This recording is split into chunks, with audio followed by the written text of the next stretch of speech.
Ngayon ay araw ng linggo, May 26. Punta na naman kami ng simbahan kasama ang aking pamilya.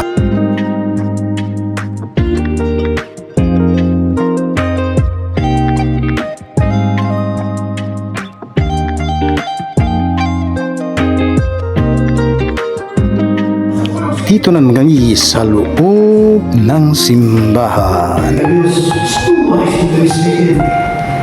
Buhat sa Ginoo na hindi mo ang Ginoo kay sa kalaban sa Israel dito kay King Cyrus sa Persia. Iyan yung una yung mga kalaban sa Israel.